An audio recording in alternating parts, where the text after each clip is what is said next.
Olá, vim comentar com vocês uma questão de prova da La Salle, Prefeitura de São Leopoldo, cargos de nível superior, prova que foi aplicada no dia 10 de julho de 2022, questão 25, tá? Era uma questão que já tinham me pedido para resolver, eu acabei não tendo condições de fazer isso durante a semana. No domingo priorizei as questões da nova prova que tinha acontecido de guarda, né, de São Leopoldo, então venho aqui cumprir a minha dívida, tá?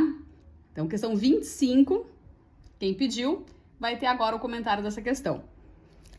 Um professor de artes deseja fazer uma avaliação com sua turma e ele tem 6 questões de cubismo e 6 questões sobre realismo, todas diferentes. E deseja fazer a avaliação contendo 5 questões. A pergunta é quantas avaliações distintas, em relação às questões escolhidas, ele poderá fazer com 2 questões sobre cubismo e 3 sobre realismo. Ele tem 6 questões sobre cubismo para escolher 2. E tem 6 questões sobre realismo para escolher 3. Essa é a situação que ele tem. Bom, é um problema de análise combinatória.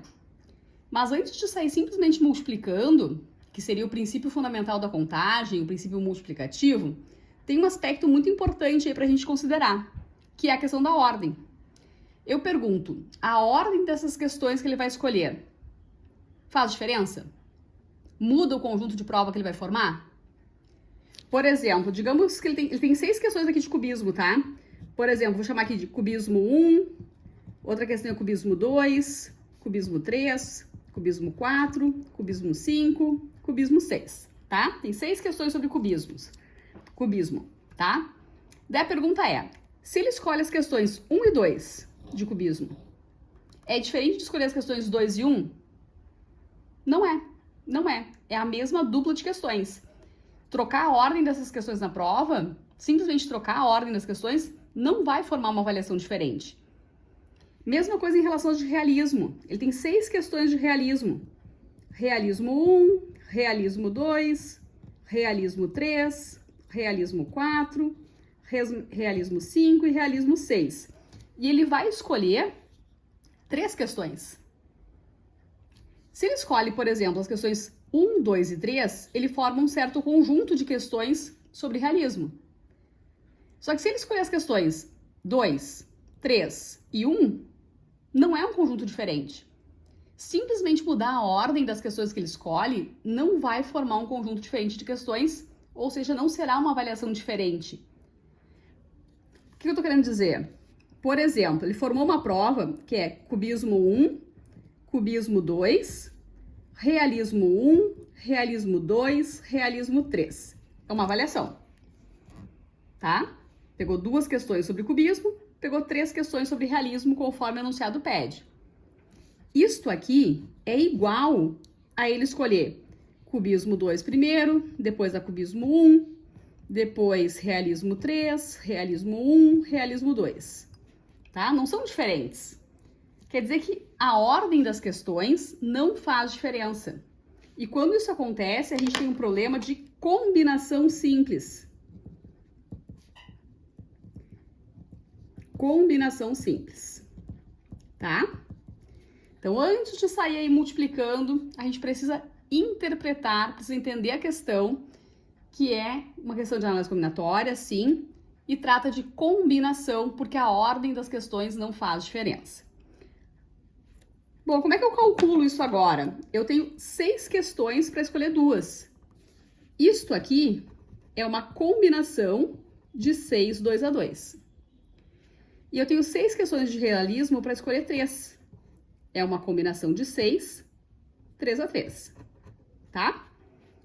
Então, eu tenho, para formar a prova, ele quer 2 questões sobre cubismo, então 2 questões de cubismo, e 3 questões de realismo. Como é que vai ficar esse cálculo, então?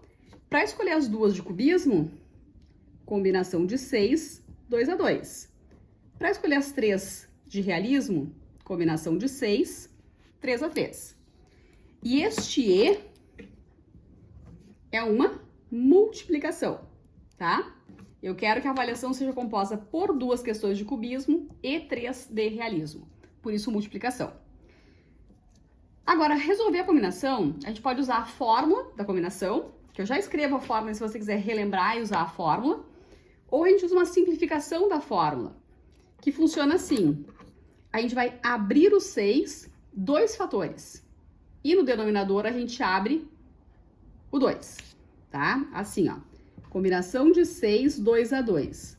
Isso é 6 vezes 5, dividido por 2 vezes 1. Combinação de 6, 3 a 3. Como é que fica a combinação de 6, 3 a 3? É abrir o 6, 3 fatores. Ou seja, 6 vezes 5 vezes 4. E no denominador a gente abre o 3. Tá? Isso é uma simplificação da fórmula de combinação. O menor sempre vai indicar quantos fatores a gente vai abrir do maior. Tá? A definição de fatorial de um número é fazer 6 vezes 5 vezes 4 vezes 3 vezes 2 vezes 1. Então, a gente começa a abrir o 6 e quantos fatores a gente abre?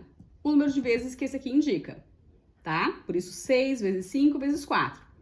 E no denominador, a gente sempre abre o menor deles. 3 vezes 2, 6, vou simplificar aqui. 20. Quer dizer, então, que este resultado aqui dá 15 e esse resultado aqui dá 20.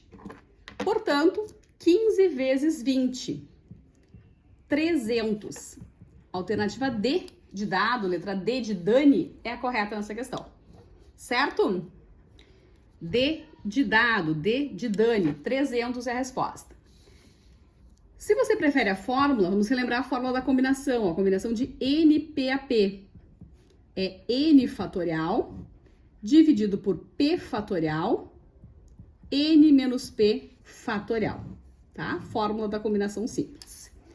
Minha sugestão? Que você use aí a simplificação da fórmula, certo? Esclarecida a dúvida, então? Se ficou dúvida, se não tá clara ainda a explicação, me chama para eu te ajudar aí nos comentários a esclarecer esta ou outra questão aí que você tenha dúvida, certo? Beijos!